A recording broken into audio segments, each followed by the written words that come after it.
Hello and welcome to the latest Travel Weekly webcast. I'm McGonagle, the features editor, and today I'm joined by a fantastic panel to discuss the winter sun market in the Caribbean. Firstly, we've got Carol Hay, well known to many agents from her years at the helm of the Caribbean Tourism Organisation's UK office. She's now Chief Executive of McKenzie Gayle Limited, which represents the CTO chapter UK and Europe.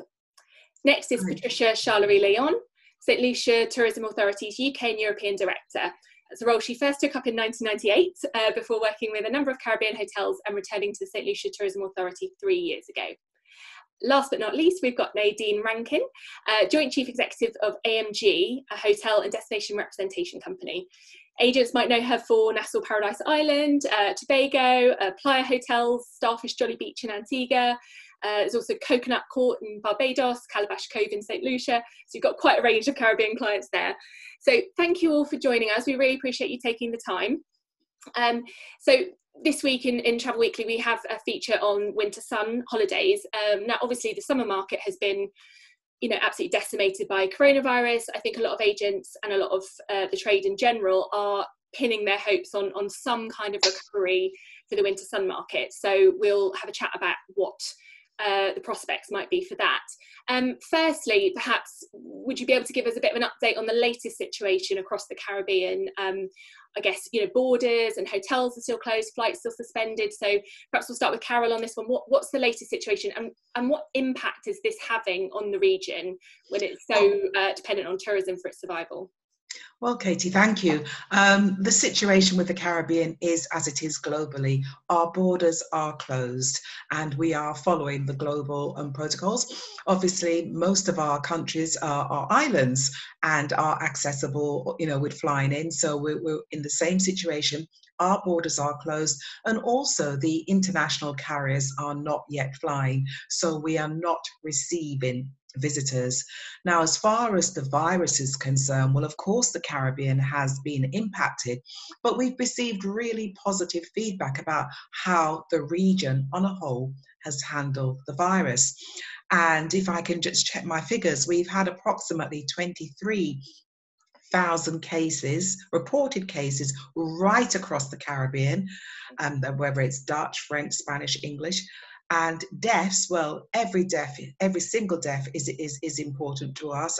But we are fortunate that 831 lives have been lost. And I say fortunate because in the scheme of things, we could have seen so many more persons lose their lives.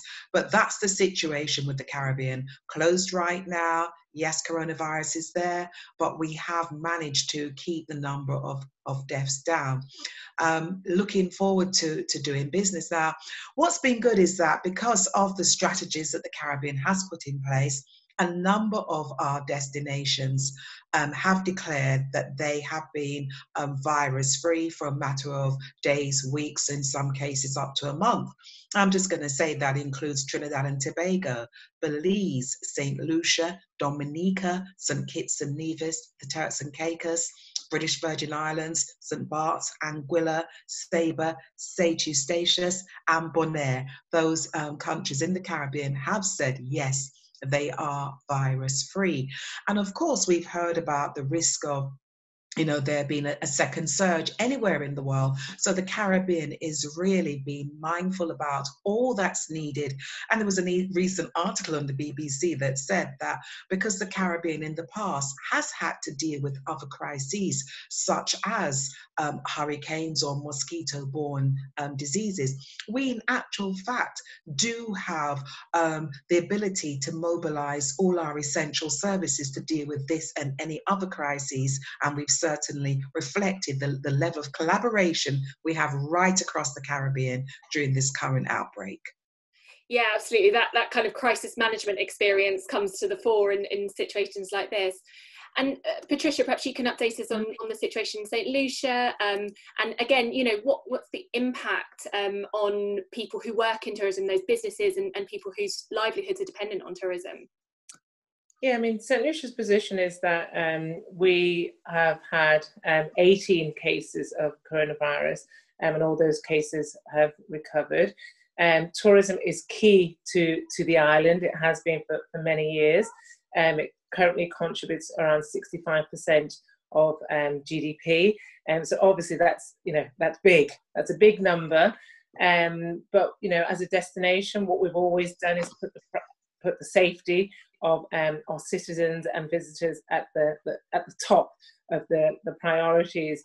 So closing down relatively early, towards the end of March, in terms of being one of the first Caribbean countries to shut down, and close now until the 4th of June. So that has been that kind of big news, that St. Lucia has officially gone out and said that they will come back with a very responsible phased reopening from June the 4th. And what that means is that we're not expecting the planes to be flooding in next week, but what it is doing, it's sending out a message to the industry that we're getting ready, and that from that date certain protocols will have been put in place. The bottom line is safety is absolutely key.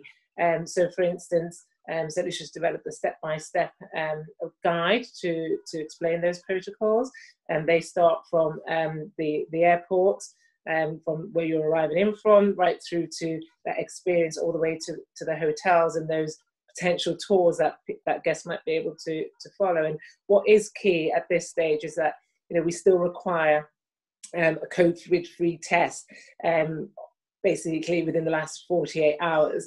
So that is proving challenging, because I think that's a challenge for most countries to be able to deliver for, in terms of visitors to get that. But that's something that we are absolutely stipulating at this stage, and that's why we're not expecting floodgates of arrivals from next week. And as you know, we don't have any UK flights due to arrive in St. Lucia, in the immediate future, and so it's potentially US carriers that might start to deliver guests in the month of June, July. But it is a case of putting steps in place in the hotels. So whether that's improving the sanitation, improving the ability to have nurses at hotels, and the preparing the hotels in terms of how staff come into the hotels and changing clothes and washing clothes at certain temperatures, and there's lots of processes to basically to protect guests, but still create an experience that is positive for visitors. So there's a certification process that hotels have to go through, and before they are allowed to open, and that will be the same with tours and attractions, with taxi drivers. So it's just trying to reassure visitors when they do come that everything has been thought about in terms of keeping them safe and keeping the locals safe too.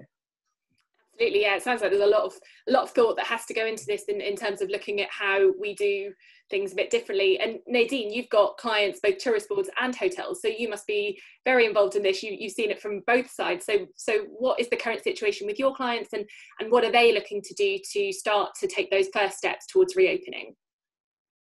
Well, looking at the two destinations, Tobago, as part of the twin island nation of Trinidad and Tobago, they are still keeping their borders closed indefinitely. They haven't made any announcements yet or set any targets yet for reopening. But the advantage they have is that they are a twin island nation, and Trinidad is actually their biggest source market for domestic tourism. So they are looking now at opening up to domestic tourism, and of course Trinidad is also a more diversified economy. They have oil and gas and all sorts of other industrial sectors, so the hit on tourism itself in Trinidad isn't as great, which implies that probably local people will be more in a position to perhaps go on a little holiday across to Tobago.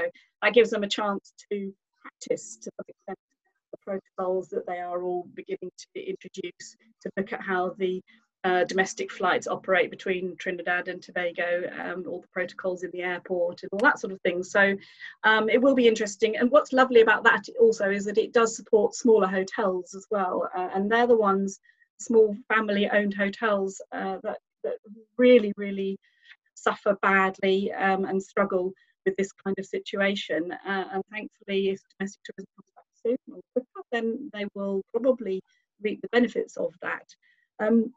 And then moving on to Nassau Paradise Island, which is obviously the capital of the Bahamas. The Bahamas have announced a target of the 1st of July to open up. but they're still working on examining to which markets. USA is their, by far and away, their biggest source market, but they also, within the USA, they look at that in regional sectors, so whether that be the sort of the New York area, the Southeast Florida area. So they're looking at those regions of the States, and also their overseas source markets like the UK, which are really important. Again, multiple island destination, so they've got a lot of movement that can happen between the smaller islands and Nassau. Some of those islands have come out of lockdown, but not all. So they're staging it through different islands as well. So they'll get a chance to practice before we all get there too.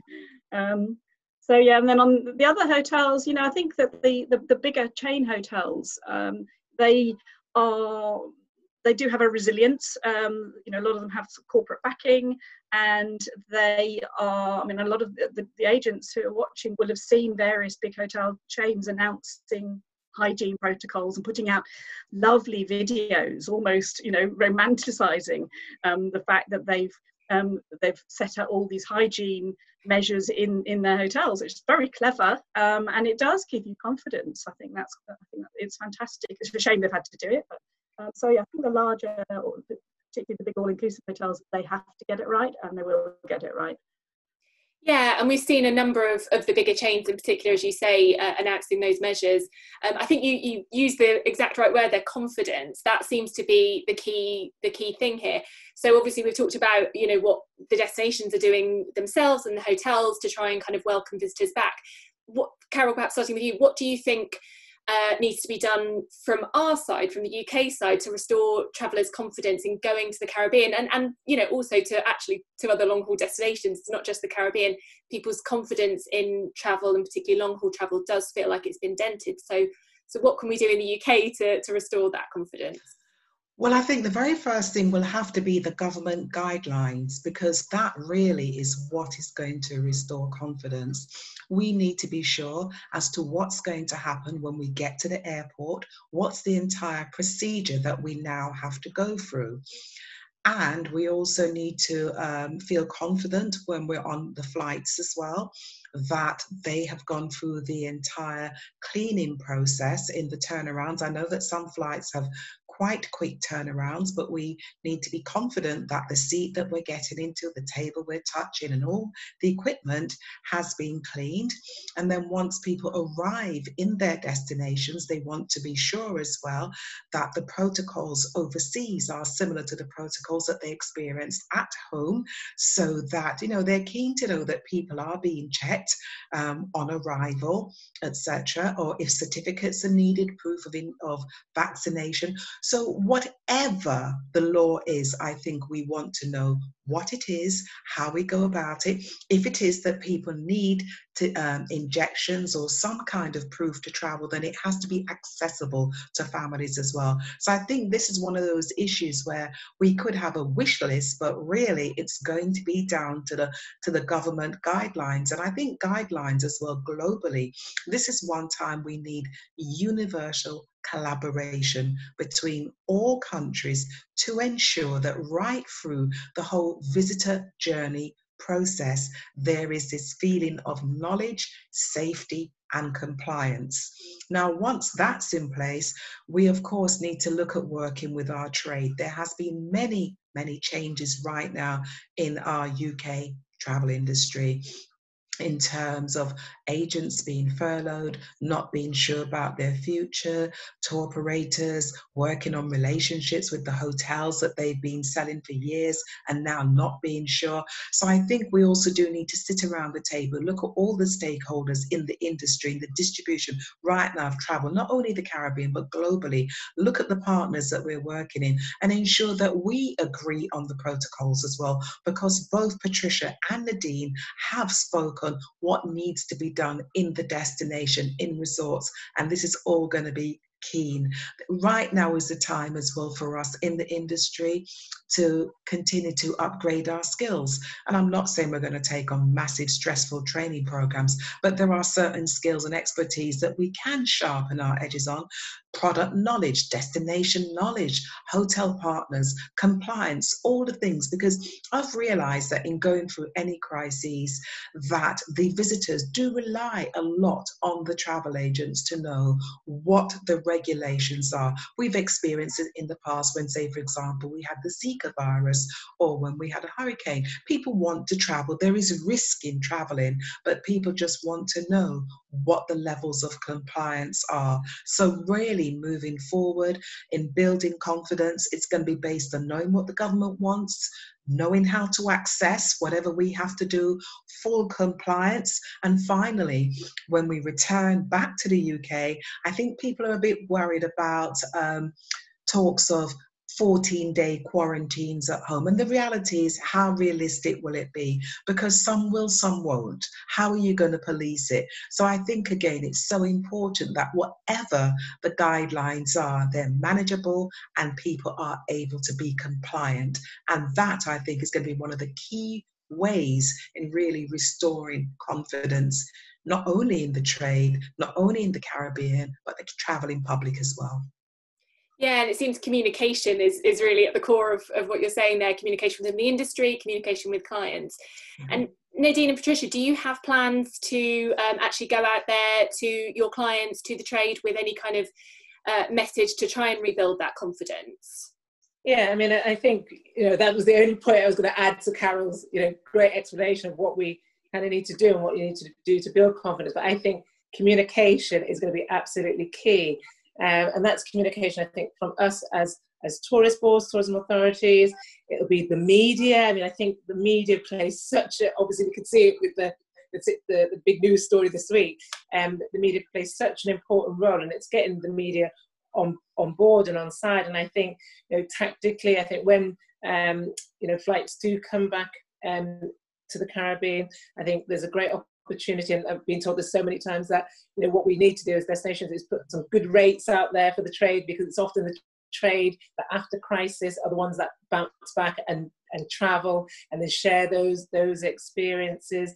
I think that over the last few weeks, destinations, not just the Caribbean, but have done brilliant jobs at keeping the interest going in terms of what's so great about the products that we sell. And I think, given the low incidences of the virus spreading and the relative number of deaths that have taken place, I think it's shown that as a region, whilst we don't have big budgets and big economies, that we've taken this disease really seriously and made sure that we, like I said, we've protected. And I think that's going to fill people with confidence as well. So in terms of going out to the trade, we'll be, we've already started as a destination doing webinars, and I think it's key that those webinars reflect, what product you have, and then slowly start to educate on what that new product is going to be like, because what you don't want is customers that are going to be disappointed if there's restrictions on what they can do, can't do. And so, it is about having, I think once the destinations know what kind of approach they're going to have to open, and is communicating that as effectively as possible. And just knowing that hopefully in due course the agents are going to start to get a bit busier. We were even told this week, we're not sure about this training course in June, because we're starting to get a few more calls, which is obviously really positive, and that's what we all want to see. And that that ticking up of phones ringing, and that we're in this business to all be winners at the end of the day. And working with the travel trade, we know, all of us, that we can't do our job without the trade. So yeah, definitely slowly but surely, and at the right time, I'm sure we're all going to become more active and more visible to support the trade, and to inspire customers as well to get those phones ringing too. Absolutely. And Nadine, I'm sure you've also been going out there chatting to agents. I mean, that's really positive to hear that some agents are seeing that June is starting to get a bit busier. Are you seeing any kind of uptick at all in bookings or interest? Well, absolutely. And what's really interesting, talking to a lot of our tour operator partners, is some of them are having record bookings for 2021. So people, and it's really point I wanted to make, on top of the sort of the whole communication thing and the confidence, there's a huge amount of trust built into all of this, almost behind the scenes, because people are actually booking holidays right now for next year with no knowledge of what all of these protocols are going to be. They are assuming that we as an industry will look after them. Because, you know, I made one of our tour operator partners laugh the other day, because I said, so when people are booking, are they asking you, will I have to sanitize my shoes when I walk through the door? Are they going to be wiping down my TV remote control handset with a sanitized wipe, whatever? And he said, no, they're not asking that question. They're assuming that we've got them. We are doing the right thing. So there's a big behind the scenes relationship that's now beginning to build between the tour operators and the hotels, and the airlines, and a lot of the bigger tour operators are sending out their own lists of requirements to the hotels, with urging them that where local ministries of tourism or hotel associations are actually issuing their own, that they trust those protocols, or at least check them, so that every single hotel in the world does not have to answer a questionnaire from every single tour operator in the world, which would be ridiculous. So yeah, there's an awful lot going on behind the scenes, and the consumer is trusting us to get it right. And so hopefully the travel agent, you know, as a link between the consumer and the tour operator and the hotel and the airlines, will also be able to trust all the things that are going on behind those scenes and being put into place now. So in terms of the communication, I guess, you know, we have to do some technical assurances to travel agents so that they can assure the consumer as well. Yeah, and that's sorry, go on. No, you go ahead.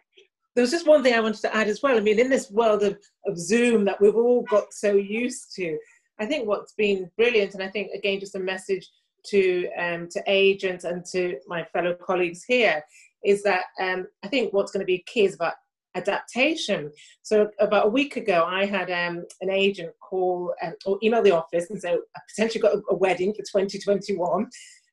Could we have a chat? And I was like, okay, yeah, great. I'll speak to you tomorrow morning. Sent a Zoom link, thinking we were going to be, no video. And there she was sitting there with her screen. And we then chatted for about 40 minutes in detail. It went through so many options about, different wedding options. And I came off invigorated, thinking, this is fantastic. Before I'd have never met this person face to face. We might have had a chat on the phone. That face-to-face report is probably instilled even more confidence with her to go back to her client. She came back a couple of days later with more questions. And, I'm hoping to hear maybe next week that, this booking for 40 people has gone through. So I think there's a real opportunity to say, yes, the traditional hours of doing your training might have been X, Y, and Z, but now, we're willing to adapt. Do you want just two of you to be trained? Do you want one of you to be trained? Do you want a Zoom call?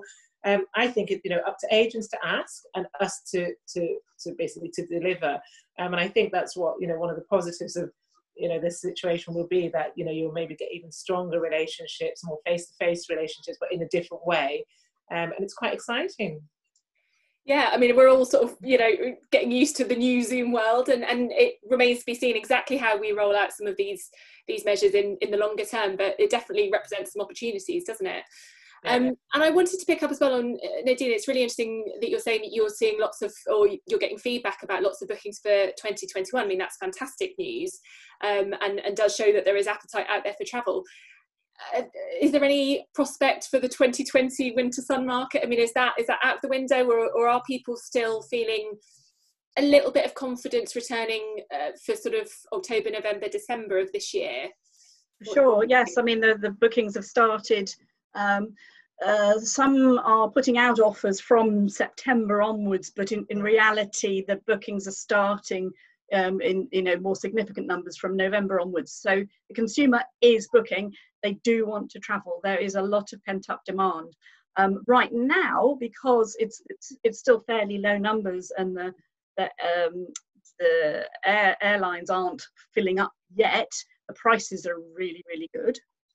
But if let's assume that that we will be travelling by then, and all the airports and the borders will be open and the airlines will be flying, those flights are going to fill up quite quickly. So I would anticipate the airfares being pushed up quite rapidly. I think there'll be a lot of demand, but I don't think that it will be the full capacity of flights. You know, it's not, they're not just going to wake up on Monday morning and start flying 100% of their normal routes and capacities. So I think, you know, people, as long as there are flexible payment options and cancellation options, which is definitely being put in place now between the tour operators, the airlines and the hotels, people are booking.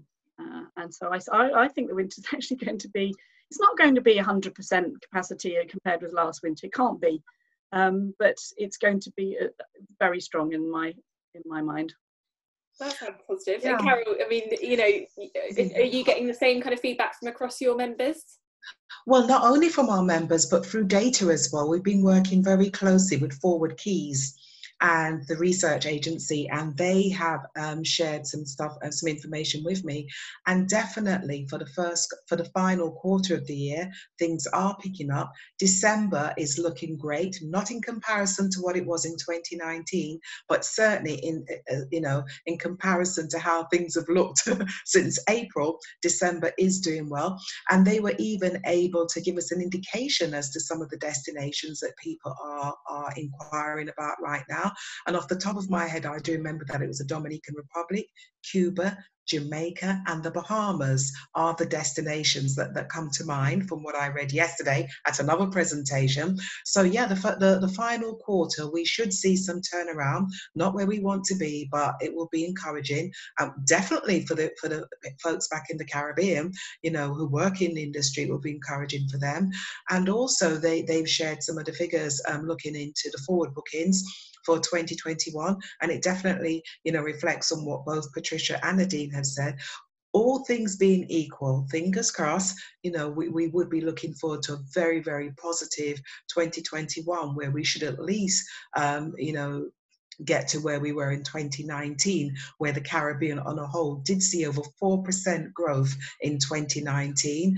We were anticipating another 1 to 2% growth for 2020. Of course, that's not going to happen. So 2021, fingers crossed, we're hoping that we can at least be where we were for 2019. You know, if we can see those kind of figures going into the Caribbean, we'd be happy. And of course, don't forget, we also have a very vibrant cruise industry, and the cruise industry has really taken quite a heavy hit with this, predominantly because we all saw so many images of passengers being stranded on cruise ships at the start of the outbreak.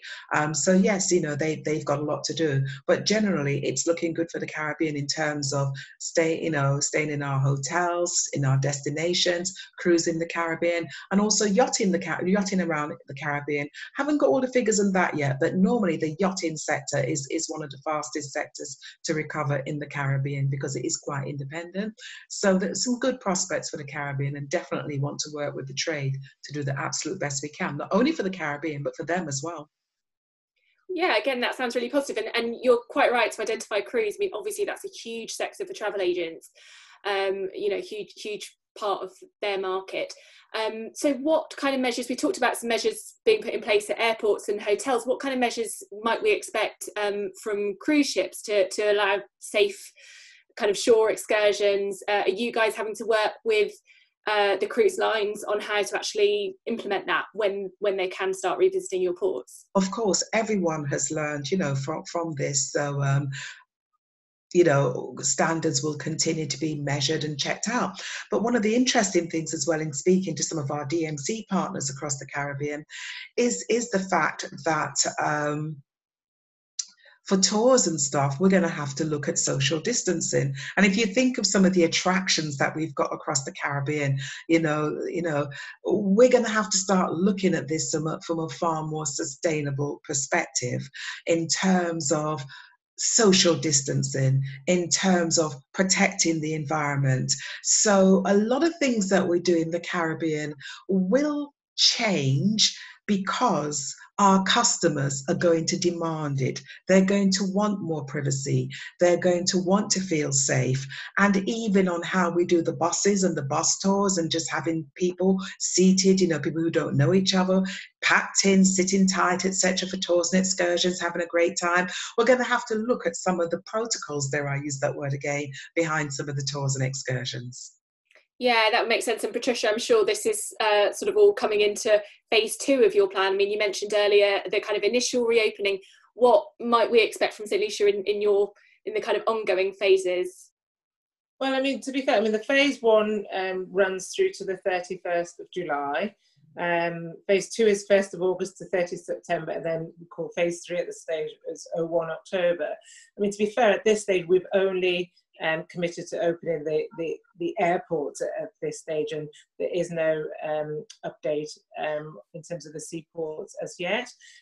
Obviously, cruising is a major sector for St Lucia, but in due course we'll share the protocols in terms of what will happen there. But definitely that whole experience on the ground, certain steps are already being taken in terms of, you know, the certification around, you know, the buses and how many people will be allowed on those bus tours, and again the certification is ongoing for the tours and attractions. So we will definitely share those once they are definitely available. But I imagine that could be you know, definitely post phase 3. But as soon as we have that information, we'll be sure to share it with the agents and yourselves. Thank you. Yeah, and Nadine, so we've talked a lot about you know, what's going on the islands, that kind of thing, but how can agents actually use this information right now to help generate some interest in the Caribbean? We've said that customers are not really asking about cleaning protocols and things like that. They need to know that they're in place, but they kind of, as you said, they assume that those are in place and they can trust that to their tour operator. So what can agents actually do practically now to help generate some business? Well, I mean, I think we know that there are hundreds of agents who are really proactively joining in a whole series of different webinars that so many of us in the Caribbean have been putting on. My Booking Rewards has launched a new product, a new section, a division within the platform called My Caribbean Rewards.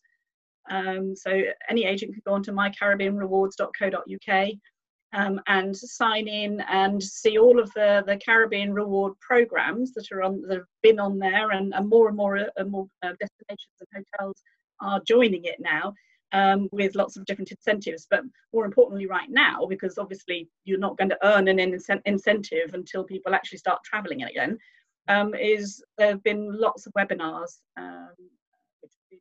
There have been surplus webinars, so I did one for National Paradise Island, for example, and my colleague Steve did one for Tobago. And then there have been collective ones with 3 or 4 presenters. Carol's been in on a few. Patricia, I think you've done one, haven't you? Yeah, oh, Nicole did it, yeah. So you know, we are really presenting ourselves as one big family and promoting the Caribbean region, and making sure we give agents all the tools that they need really understand the product, because they will get asked questions as the consumer really does start to contemplate the idea of going on a holiday.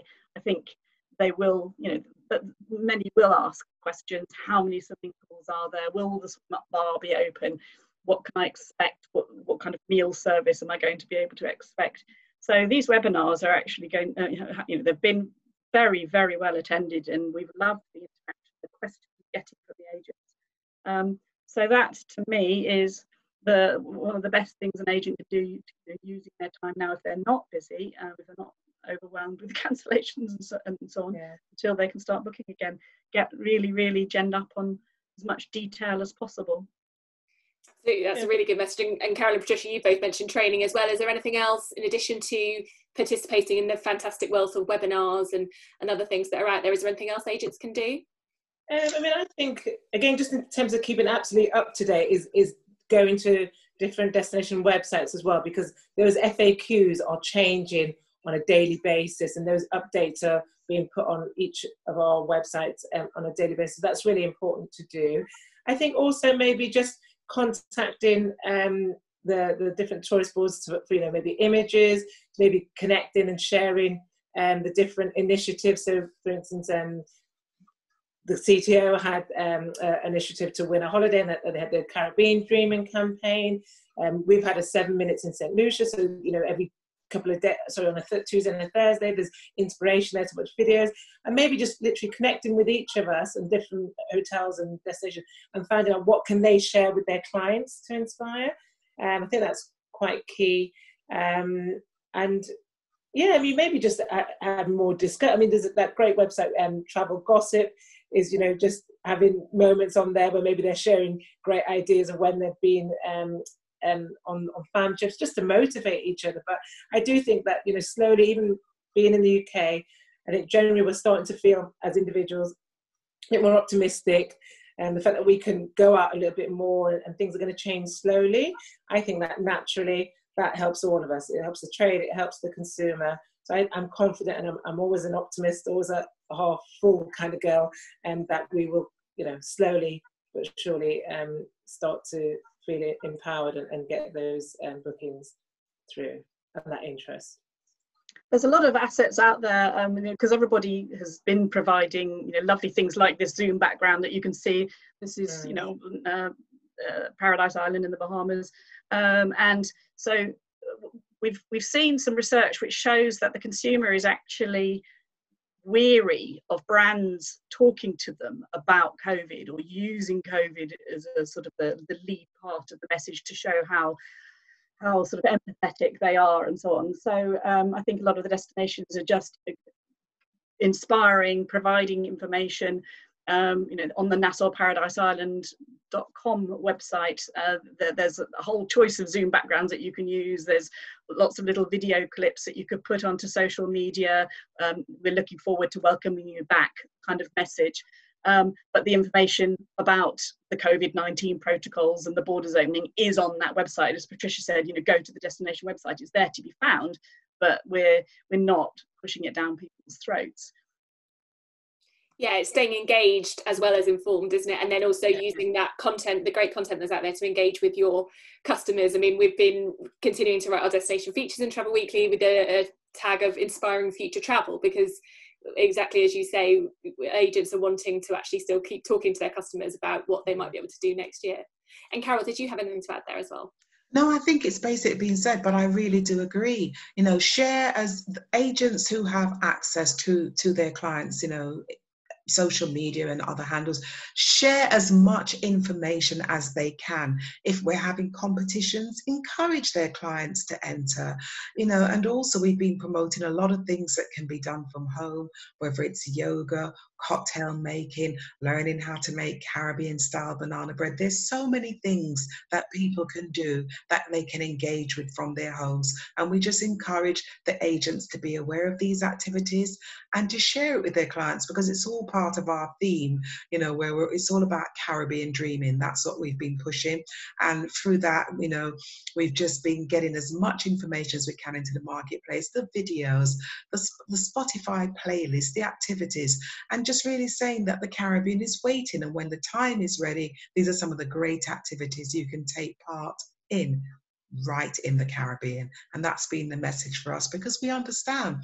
that there have been people who've been impacted by this, by what's happening, and we can't make light of it. So while remaining respectful to what people are really going through, deaths, illness, job loss of income, we're saying that we are here, and one day we'll all be back in the Caribbean. That sounds excellent. God, that's very tempting, isn't it? So I'm afraid we're running out of time, but actually that maybe just strikes a nice final note. So where, once lockdown is lifted, once the flights do resume, can I ask each of you, where are you actually planning on going first in the Caribbean? And you are allowed to mention your respective destinations, but maybe even another island as well. Well, I was genuinely booked to go in August, to St. Lucia. And it's funny, my brother, and it's almost like the VFR market. My brother is adamant, if the flights are going in August, he's still taking his family. He's booked to stay at Bagons, and he'll be going. And that's what we want to see. So that's my Caribbean trip. And then if I do Europe, I'd like to go to Greece. I love Greece. Yes.